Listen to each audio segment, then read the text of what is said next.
Popcorn therapy. Popcorn therapy. Popcorn therapy. Popcorn therapy. Popcorn therapy. Popcorn therapy.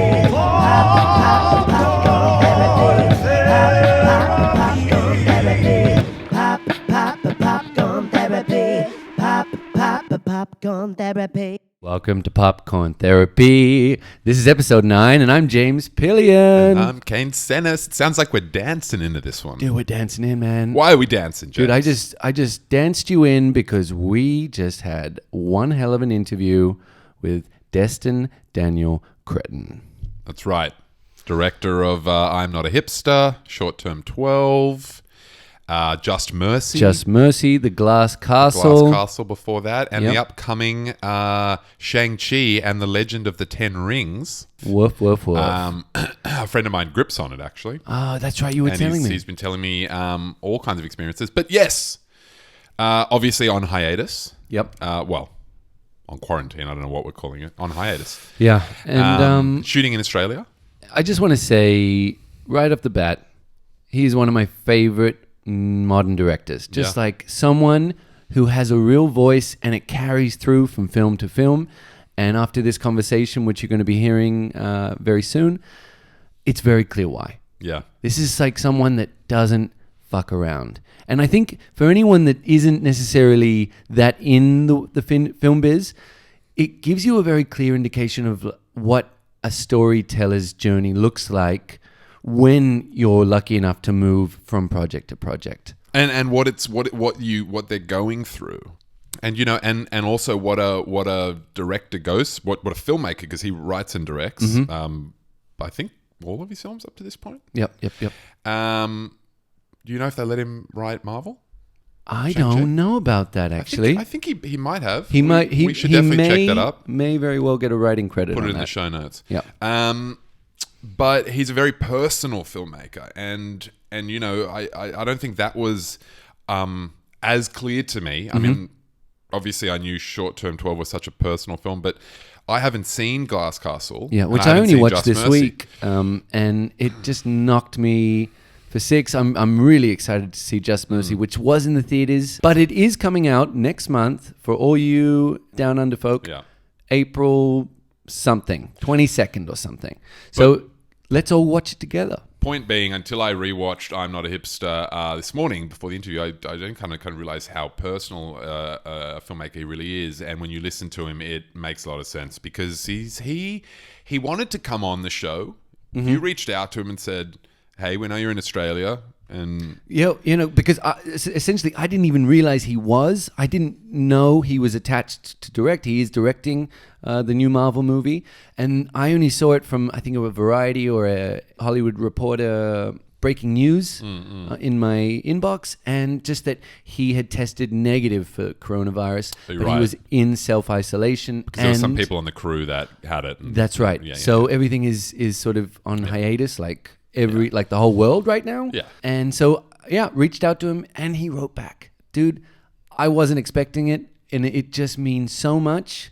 And for him to give, what was it, It's like an hour and a half of chat, his time, yeah. which he could be doing to rewriting, to reviewing footage, that's time that he gave to us. So I just want to say, Destin, if you're listening to this, fuck man, you're a bad boy. We love you.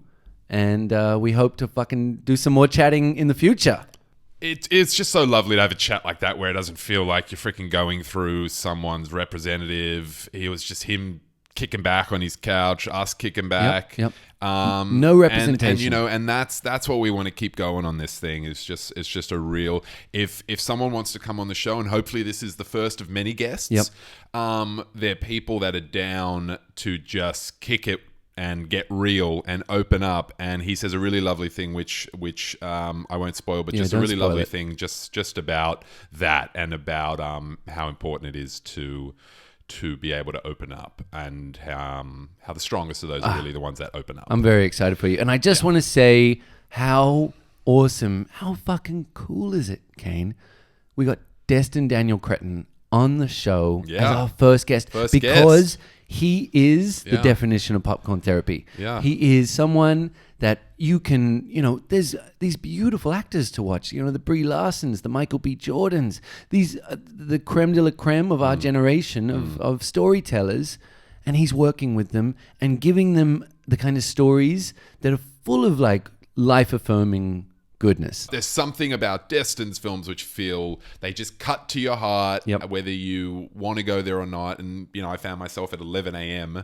rewatching his first film this morning. I'm not a hipster. I'm not a hipster. Crying on the couch, being like, "What am I doing?" But it was quite great to have some emotion early in the day. Yeah. Oh, dude, I've never thought of watching a movie that early. Because That's I was like, beautiful. "Shit, like I better get this done." Right, now. right.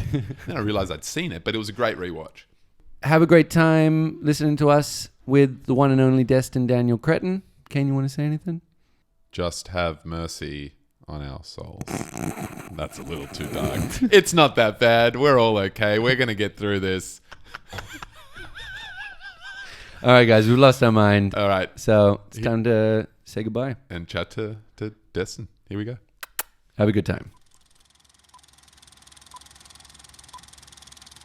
Yeah, we're hunkered down here and trying to figure out how to.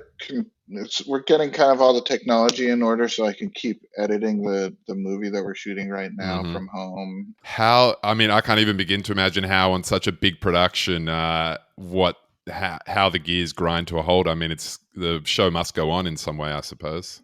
Yeah, the show must go on eventually, but yeah, even Marvel and Disney has to, you become a family with the production team, and it's kind of all of our responsibility to take care of each other. So we had to shut down. Sure. And just waiting till things are safe before we can get back up and running again. I guess the silver lining, at least the way I felt, is that you just feel kind of more connected to the world in a weird way than we did before. Not that any of us want this, but it's you've got to take the silver lining where you can, right? I do think that we, as a society, or whatever community you live in, I think we do have an opportunity to come out of this better people and better neighbors, and better citizens of whatever country you are in. I think it's a rare opportunity to really put into practice that the least of us are the most vulnerable in our society are the ones that we should all be rallying behind to protect. And it's weird that it takes a disease like this for us to see that, because a virus like this can be spread amongst everybody. So if you're not taking care of the most vulnerable in your neighborhood, it's going to come and get you regardless. So I was reading this thing about how in Ireland, because death is a really big part of society in Ireland. I mean, it is everywhere, but there they really, if you're from a town in Ireland, they like the radio hosts, they talk about who's died that day. It's like a really big part of their culture. And this lady who had cancer, and she died right as the restrictions were rolling in. And so no one was allowed to come to her funeral. And the wakes are always at the person's house. So the family was just in the church doing the funeral, just kind of expecting that no one would be there. And as they walked out the doors at the end, all the people in the town were spaced 6 feet apart all the way down the street. And it went for like a couple kilometers, apparently. Wow. And you just hear of these things, and it brings a tear to your eye. And we would never have known, we would never have heard about those things if it wasn't for what's going on. Well, that's so, true. Yeah. Wow. That is heavy. It kind of reminds me, just to jump in. So I'd seen it before, but I rewatched I'm Not a Hipster this morning. Oh, really? Yeah. Well, I just kind of wanted to do a little bit of homework here. How did you even do that? I don't even know where is it streaming? It's actually on Mubi, MUBI. Oh, really? So I typed it in. I typed it in on Apple. If you pirated it, that's totally No, fine. I totally found it on Mubi. I have a free subscription. I didn't pay. Sorry. But you know, I'm watching it, and he's sitting there and he's watching these videos of, you know, of the tsunami, which I think Yeah, was, which country was that one at the time? Was that that was in Japan. that was Oh, that's Japan? That's right, because right. he mentions Yeah, that. Yeah. And you know, he talks about how, what does any of this matter? What does it matter what I'm doing when this stuff's going on in the world? And it just really hit home for me, just with the way everything is right now. And I just thought, well, what this guy hasn't learnt yet, and what he obviously will learn, is that this is all important. Is that all this art, us kind of getting together to work through this, that is important, whether you make music or movies or, Mm-hmm. you Mm-hmm. know, clothes, whatever it is. When things happen in the world, and obviously Japan, it was an isolated incident, but I mean, now we're feeling it all around the world. So it just was like an unusual time to watch that movie, I thought, and I didn't yeah. expect that. That's really funny. I haven't thought about that in a long time. Oh, really? That was in the writing process of that movie. I hit a big. It was right when that was happening in Japan, and all Mm, this footage was coming out, and it was mm, just it was heart wrenching for me. You know, that's where my great grandparents moved to Hawaii from right. Japan and Okinawa, and so watching that footage was just ugh. Oh, And here I was in this room trying to write this stupid story about a singer-songwriter dealing with just whatever. And it was at the time when I was writing it, like the story didn't really have any real substance to it. And that's exactly how I felt. I was watching that footage going, what the fuck am I doing Mm, here? wow. Writing, like trying to make a movie when there's real shit happening all over the world. mm, That's why I love I love this idea of talking about cinema as therapy, because for me personally, as the person making it, not really even as the viewer of it, it is a therapeutic act mhm, to make it and to tell these stories and to put myself into them. And that was like it ended up being a big turning point for what I'm Not a Hipster became. When when that moment happened and I started writing a scene where that main character was watching that footage and wondering what the fuck he's doing with his art Yeah, and yeah, his yeah. life, the story became something, you know, it kind of threw cool out the window, and it became a much more, you know, story about family and loss and dealing with Well, your own shit. and that's sort of what I wanted to say about it, Destin, because I'm Not a Hipster was a real inspiration for me when I was, you know, writing my first movie, and I just loved there was such a raw energy in it, and I just love the way you captured. It's Dominic Bogart? Yeah, Yeah, just and the yeah, way he interacts with the city and with his art and just trying to find a sense of meaning, like a greater sense of meaning to, you know, just being here right now and what does it mean, and that really touched me. yeah. I That movie is very close to me, and our whole, you know, our whole team who made that movie, Brett Pollock, who's shot everything that I've done, Joel Uh, P. West, who wrote all the music, he's still composed everything I've done. My sister did the costumes, she still does she's been with me on every movie I've done. Man, I noticed um all three. I noticed all three of your sisters' names, which are the same names as the characters in the film, were in the right credits. right right Like a production right, yeah, assistant, costumer, and something else. Yeah. yeah, yeah. Yeah, I have three sisters named Joy, Spring, and Marilee. Yeah. And I also have two brothers named Brooke and Denham. Oh And wow. yeah, because Brooke Hyde is named after my brother Brooke without an E. oh, Yeah. Yeah. okay. Okay. Yeah. Is the character kind of modeled after him as well, or is that a little more kind of you? Is it more you as the artist? You know, the character um is maybe modeled after me after in a a chapter in my life where I was Mm. really depressed and really dealing with it for a couple years. Um, where I went through a time where like waking up in the morning was terrifying. Right. Yeah. And and the the what you get, it's such an unhealthy place to be in, and but it's so hard because you don't want to be there. No.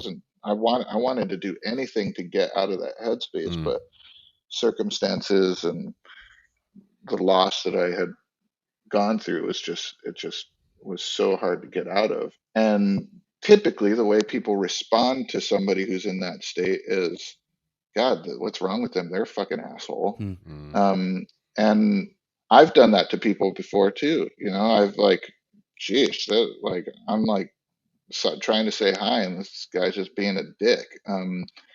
And every single time that I have taken the time to get to know the asshole, the guy that I thought was an asshole, or the girl that I thought was an asshole, um, I every single time I end up just loving them, finding Wow. out that they are that there is a real reason why they have that front, and Mm. that there is so much behind it. And so that kind of became the idea of that movie. Sometimes it's almost like easier to, I don't know, just to kind of live in like the negativity of the world. Well, And I thought that was quite a complex thing he's going through, and a complex thought expressed quite early in the film, and it kind of leaves you wondering. But I think by the end, you definitely realize that I don't think, I find it hard to think that anyone is walking away from that thinking he's still an asshole. I mean, geez, fuck them. Come on. yeah, exactly. Let's be real here. But it's so funny that what you were touching on, because I found for years after making my first film, it was a lot of sort of circumstances that led me to a real period of isolation, and I just found myself making one toxic choice after another. And it is that funny thing of when you're in that hole, it's hard to get out of. You almost fall in love with the pain, almost that Yeah. it's all your fault. And so making one bad choice after another has this weird kind of rationality. It's weird. I can't explain it. Yeah, it's like no one else understands. I can't talk to anybody else Yeah. about this. Yes. Yeah. And you're in it kind of on your own. And what I thought the film's so beautiful is that his family kind of throws themselves on him, and he doesn't get a choice. And that's what Yeah. family I can mean, do. that's exactly what my sisters did for me when I was in this funk where, I mean, I was literally like, I mean, I didn't have technically suicidal thoughts, but thoughts that were like, I I want, it was around the time that there was, I think we were, or I think it was when all this invading was happening in Georgia, Mm. in the Middle East, and I was seriously contemplating just buying a plane ticket over there and just getting a video camera and going to the front lines, because I just had no direction and had no, it felt like I had no worth to my life, so I might as well Mm. just do something super extreme Wow. um, to help Mm. people in some way. And just, but it was my three sisters just did exactly like what those sisters did to Brooke Hyde. They just showed up and started irritatingly loving me. Oh, Just wow. like they wouldn't take no for an answer. They wouldn't even ask. They'd just start cleaning. They'd start just show up and bring me food, and it really was a huge reason why I was able to kind of crawl out of that funk. Hmm. Yeah, Hmm. that's beautiful. Yeah. I was reading about your time working in that group home, which you adapted into Short Term 12. And I was just Yeah. wondering, what was that like in offering a reflection on your upbringing and the way you looked at the world and then sort of coming into this environment where it obviously, to my sort of mind, felt incredibly complicated in terms of what you're seeing and then what's deeper under the surface. How old are you guys roughly? I'm early 30s, 31. 33. Early 30s? Yeah. So yeah, I was like when I was working at short term 12 um, at that facility, I was in my early 20s, and I you know I grew up on Maui. I was which is naturally a fairly sheltered life. I so coming to California was and just going to school in California was the first big, eye-opening experience to things in the world. When I got that job at Short Term 12, I was very much like the Nate character played by Rami Malek. Mm-hmm, mm-hmm. I was I was very naive, very kind of going into it optimistically, thinking that I just wanted to help. I wanted to help kids who troubled youth, and um, I didn't I didn't really uh, have any idea what I was walking into, and it really scared the shit out of me. One of the first week that I was there, well, really the first day that I was there, I was talking to one of the staff that was kind of training me, and they were telling me how the kids can go from 0 to 100. They all have their own triggers, and their triggers are connected to whatever crazy things have happened in their past. And as she was explaining this, there was like one kid who came out, and she introduced me to it. He was cracking jokes, and then he turned around, walking back to his room, and somebody said something that hit one of his triggers, and he grabbed a chair and threw it across the room, and it hit the plexiglass window like 2 feet from my head. Whoa. And I was just like, what the fuck am I doing here? I don't know how to help these kids. I'm gonna fuck them up even more because I'm scared and don't know what I'm doing. Um, but I ended up working there for 2 years. It ended up being the best job I've ever had, the most impactful job I've ever had. Um, I have never learned so much about myself. Made me think about my own upbringing. Made me think about what kind of parent I would be one day. And now I am a parent of two, and so a lot of those things that I kind of pondered at that time are now coming into play. Whoa. So at the time, I didn't know it was going to be a movie by any means. Mm-hmm, It mm-hmm. was just a life experience, but it it really was it was eye-opening to me because I was simultaneously exposed to the darkness of humanity, um, and the the beauty of humanity at the same time, and it was this realization that in I mean humans have this pretty amazing ability to be really terrible and to be extremely wonderful to Yeah. each other, extremely kind and extremely selfless. And to see all of that happening in the context of these teenagers who at one moment are only thinking about themselves, can be violent, can be acting out, and in another moment can be completely selfless and standing up for each other in ways that is so moving. It was a it it in retrospect, 2 years later, it made sense why I wanted to make it into a movie, Mm. because it really just was a snapshot of everything that I believe in now, and all the things that I think are really beautiful about living in this world. Had you processed all of that already, or was the script writing process for Short Term Tour, was that something where you kind of had to reconcile the experience that you had actually gone through?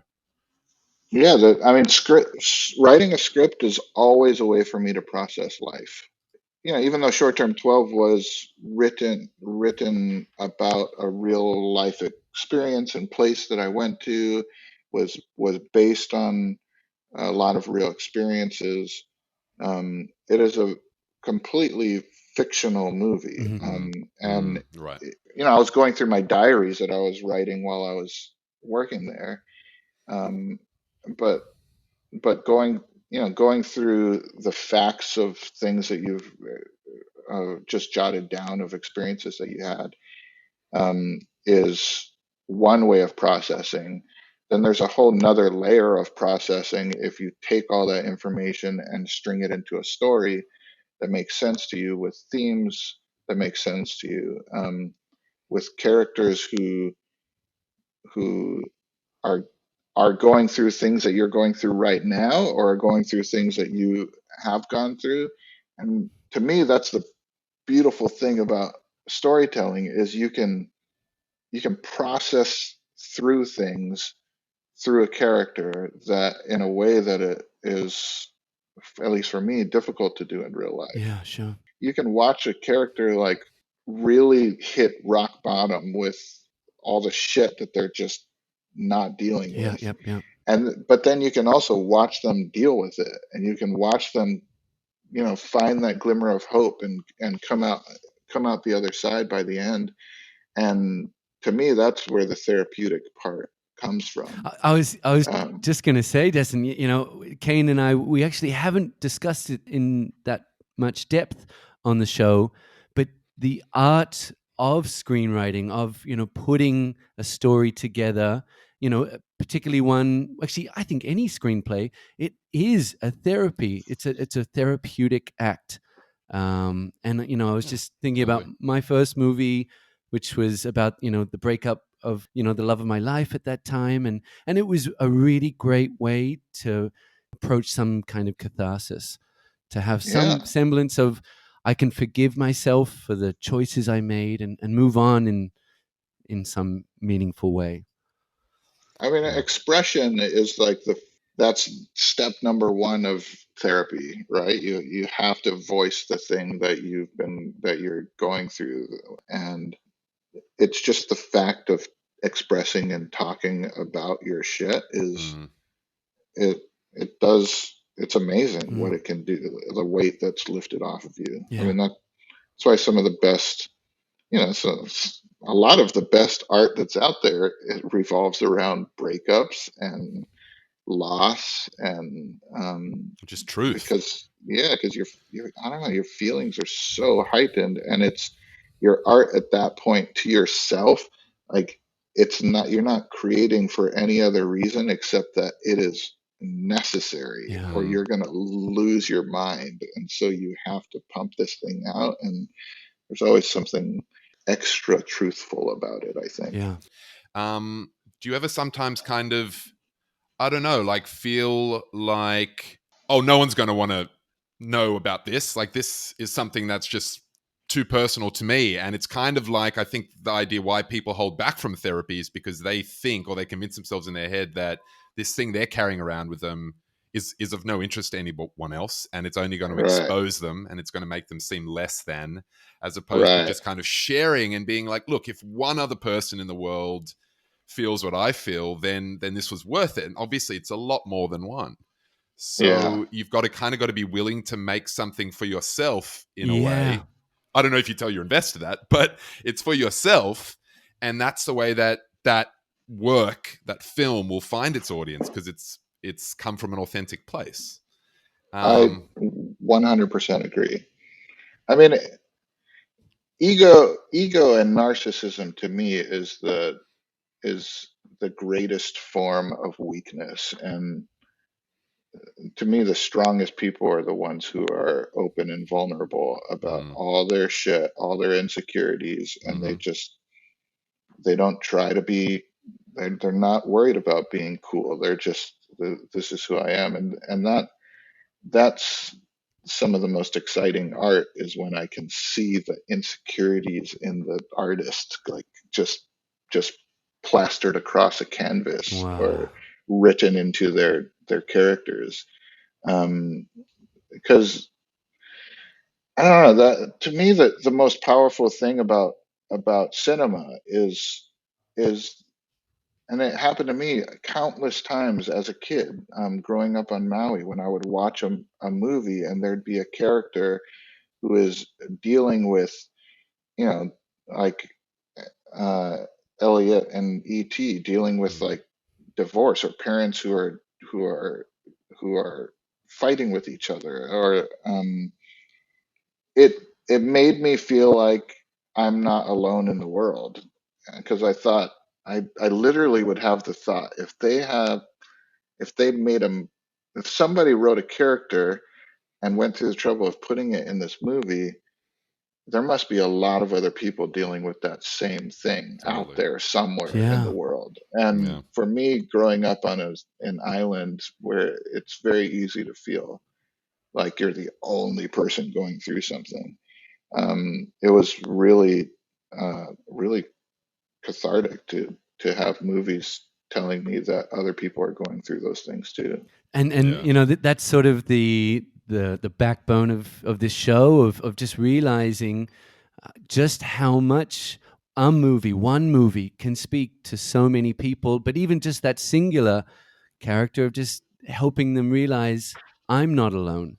You know, I can get through whatever it is that I'm going through right now, and that's something that I always just get so excited every time I watch another movie, and you know that's really what this show is for Kane and I, just to come on and share something we've watched and how it affected us, how it made us feel. Um, Yeah. so I was just curious to know. So you mentioned E.T. You know, were there other sort of keystone movies where they helped you? Well, one sort of see something within your own life, but also potentially helped you to want to tell stories of your own. Growing up, I was really mainly exposed to Hollywood movies. I all of Spielberg Yeah. movies. I watched a lot of Disney movies. Goonies was kind of on repeat Oh at yeah. our house. Goonies. Josh Brolin. Um, we yeah, we watched like all the police academies over and over at our house. Yeah. But it was, yeah, to me, like I don't know, like my most impactful movies happened later in the game, when I was exposed to independent and international cinema when I was in college. Um, but growing up, it really was pure escapism Hmm. Mm. in the best way. I just I loved going to the theater, and it honestly did not matter what the movie was. Yeah. I just Being loved, there. like, Yeah. I remember going to a double feature of Look Who's Talking, and I think it was either Look Who's Talking or Look Who's Talking 2. I'm not Oh. sure, but it was Look Who's Talking and Steel Magnolias. Oh. Oh wow. And Yeah. Did you bring a I box of was so tissues? young that Steel Magnolia, like I didn't, like I was barely tracking what people were talking about in Steel Magnolias, but But they had such great it was hair, right? but it just really didn't matter. I just loved sitting in the theater, and I could just stay there for hours. Yeah. It was like such a heavenly place to be. Mm. Do you still do it? Do you still well, obviously when you can, is cinema still a place that you return to, or do you find yourself kind of watching a lot more at home than ever before? I mean, obviously we all do, but Sure. I mean, when you have a 2-year old, it's definitely harder to get Right. to the yeah. theater. But when I whenever I can, I mean, there's to me, it's especially as a filmmaker, when you watch your movie with different audiences and you realize how the movie changes depending on who's in the audience, yeah. and your experience of the movie completely changes depending on who's sitting next to you.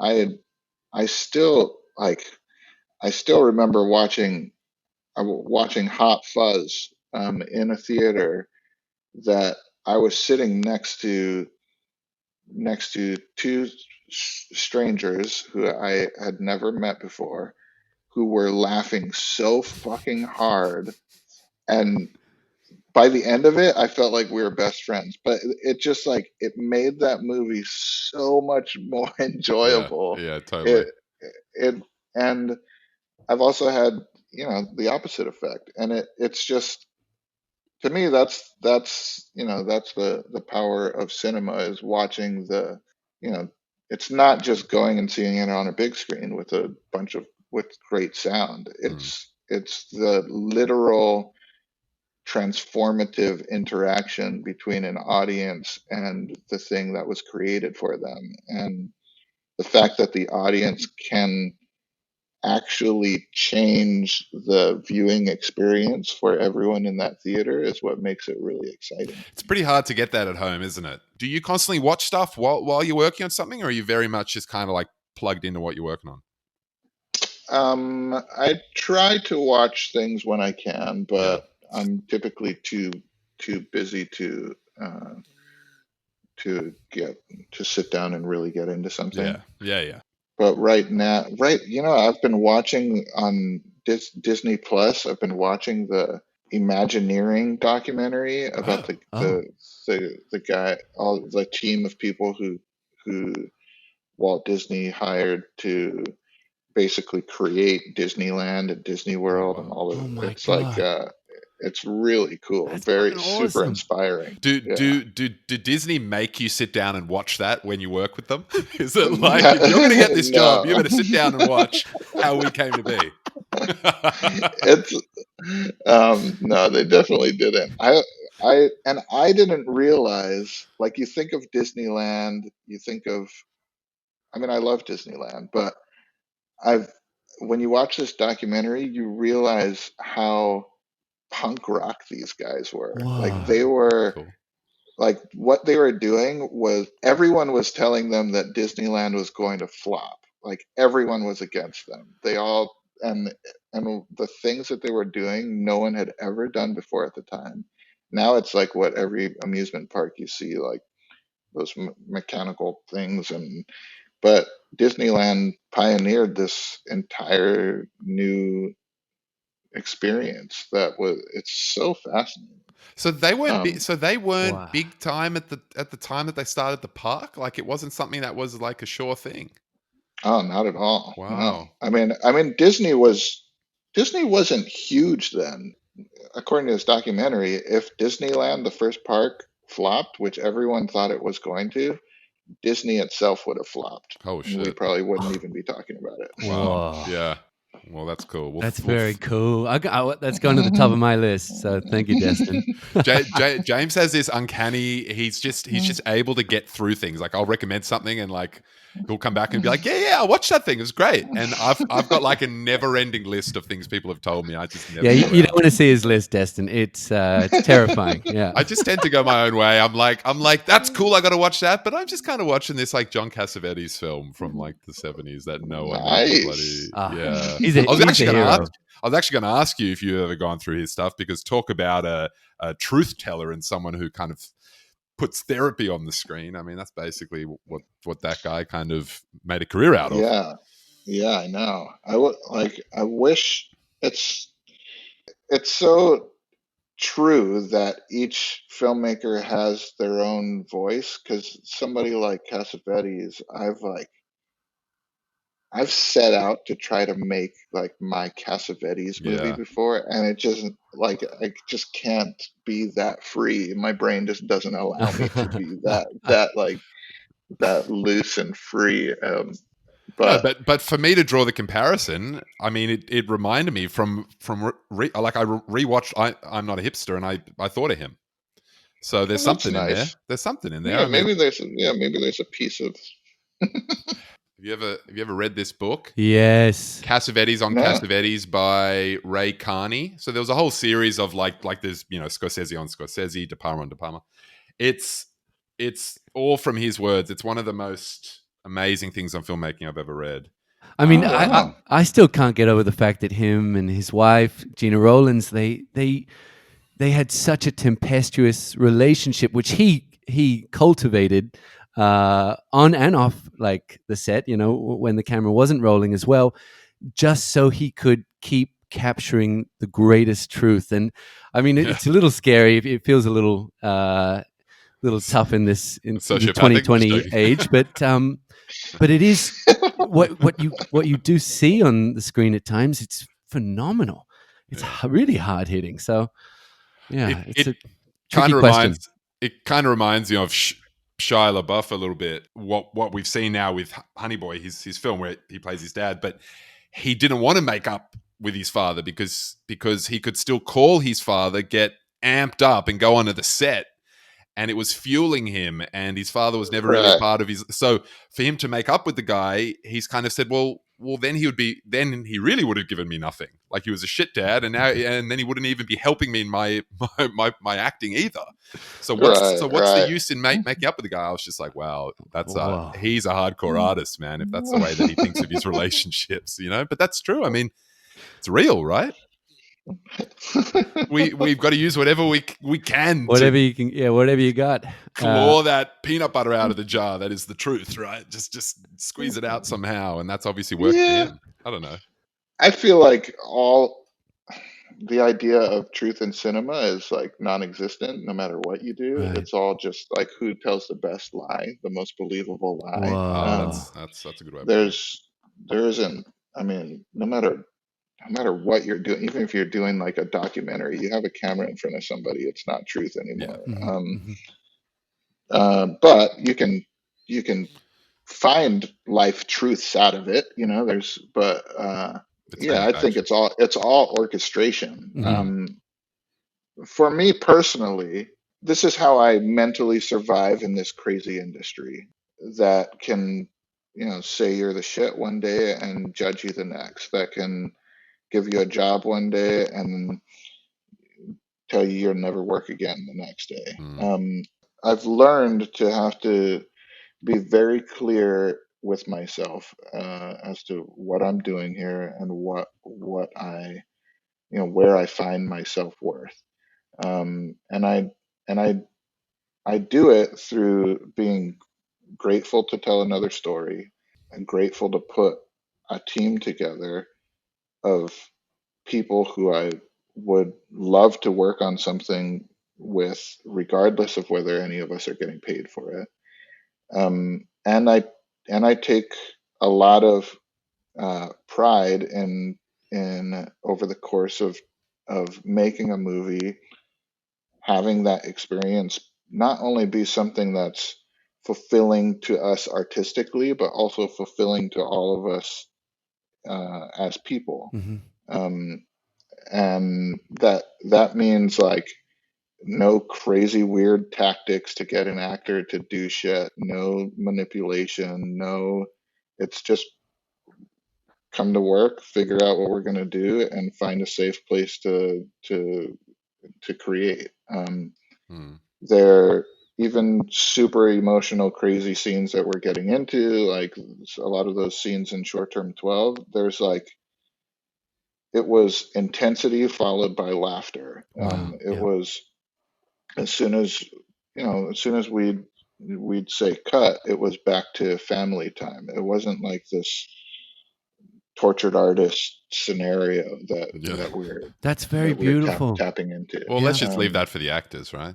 Well, because my girlfriend and I we watched recently The Glass Castle, and we've been talking about it a lot since it I don't know, it really got under our skin, and it's just really interesting to hear you talk about that sort of that energy of once the camera stops rolling, it just you go back to normal, because it feels like you did such a great job on camera, at least, showing the tension between this father and daughter, between Woody Harrelson and Brie Larson, and I just wanted to go off, like, I love your ongoing collaboration with Brie on what is it, three films?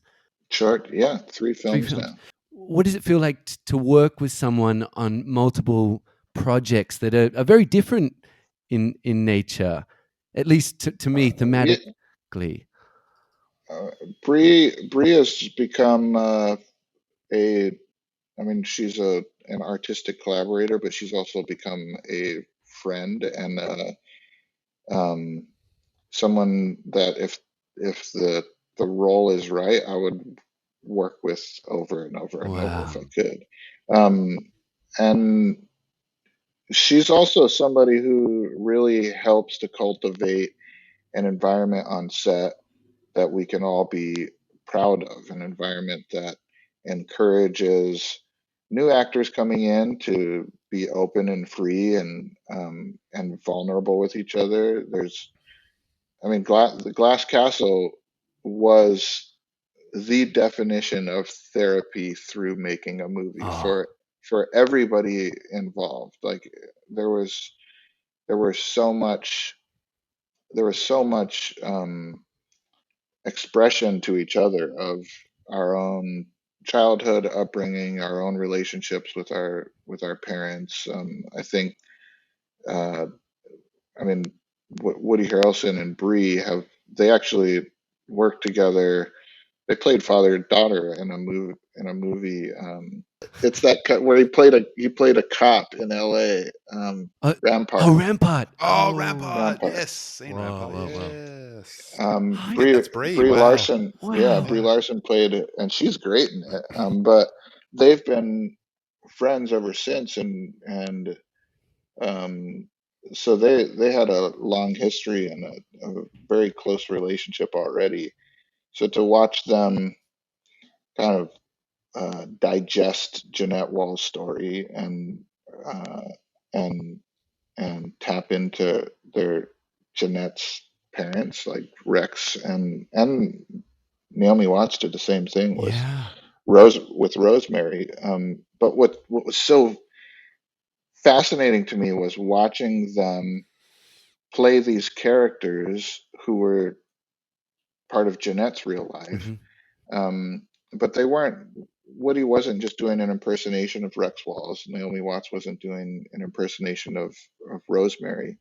They were tapping into people in their own lives, into relationships in their on their own. So it was extremely personal to each of them. And you know, by the time that we finished shooting that movie, it was like we really felt like we went through therapy together. It was That's actually awesome. it was a very moving experience. But Fuck. man, I love that. it feels like all the films you've made have felt like that, and that's obviously just that comes from you. You know what I mean? Like so you know, shit, man, you're like doing the Lord's work out there. Yeah. Keep doing it, man, because especially in a time like this, that's I'm very interested to see what you kind of do in the Marvel world, but. Shit, man. I mean, just to be able to make those films and get them made is it's beautiful, you know what I mean? It's probably what you got into this for in the first place. And to be able to keep doing that. Yeah, I feel very lucky to have been able to, you know, when I was making short films, I in San Diego, I there was a point where I moved up to LA for like 4 months. I interned at Nickelodeon Movies, and I was thinking, oh, maybe I'll try to get a job in this industry and try to do it. But it kind of broke me just in those 4 months being Mm. in LA. It was really, you know, everybody had their opinions on how to make it in this industry. Mhm. How do you break into the industry? How do you make it? How do you convince people to put you on that pedestal and give you that job?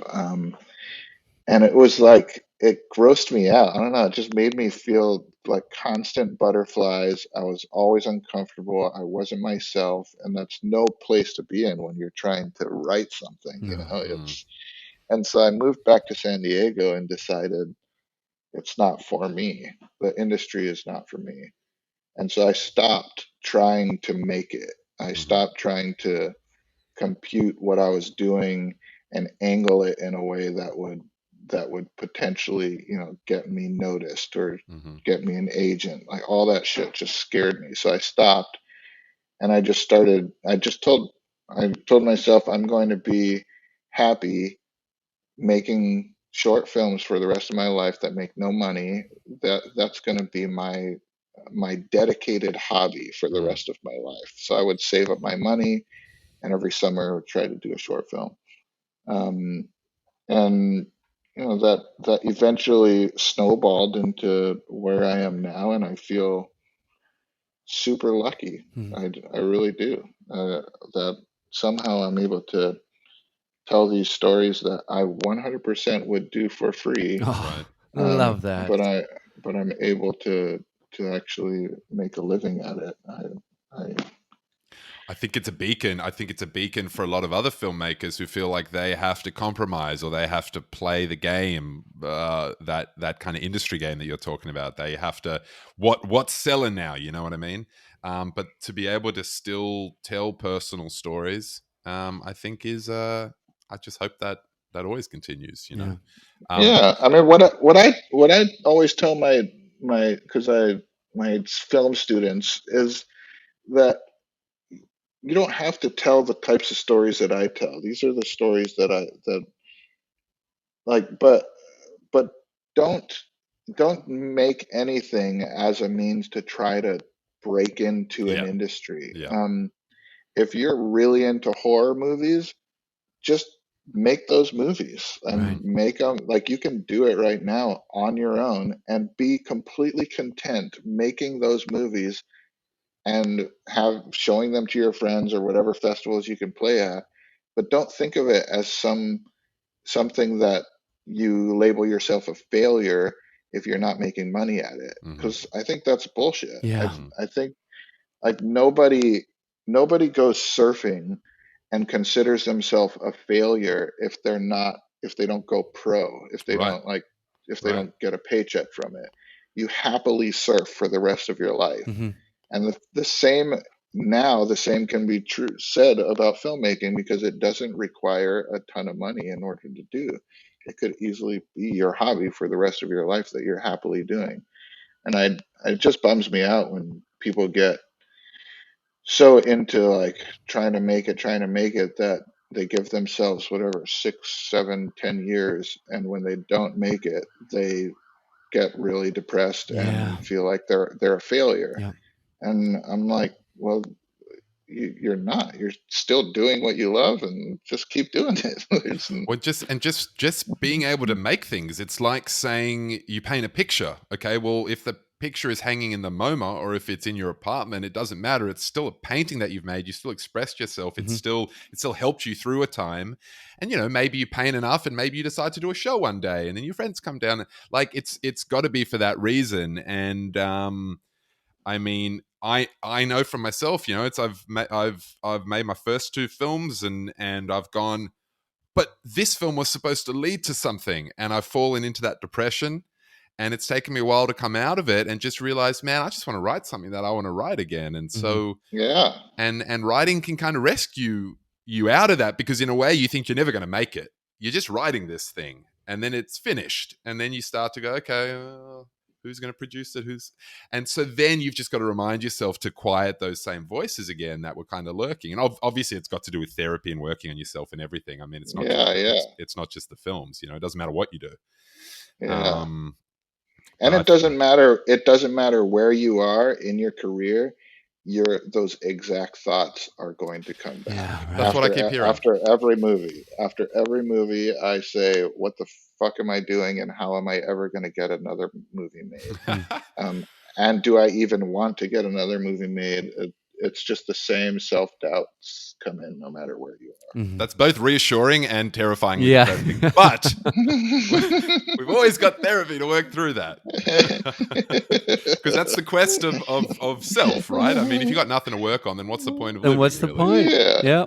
I mean, the self doubt is our friend. It comes and goes, pops in and pops out. It's nothing is forever. nothing Yeah. is forever, man. But Amen. it definitely doesn't go away. Well, that's a pretty good note to to leave this on. If I we were think going so. to. I think so. Yeah. That's right on brand, as they would say. Even though we hate that, let's cut that out. We're not on brand. This is real. Well, thanks, guys. You guys are very. It's nice to have some meaningful conversation about all this. Oh, Hey, man. we're up for any more conversations if this Yeah. continues. So We'll just let catch us you on the know. next film. Shit. Yeah. We can talk about this Marvel movie when it comes out. Well, thanks, Destin, man. It's been great to chat to you. Yeah, I can't tell you how excited we are to have you as our first guest. I think it just you bring so much that just blends right into the popcorn therapy, and thank you again. Yeah, means a lot. Well, keep it up. This is like a very great podcast to have.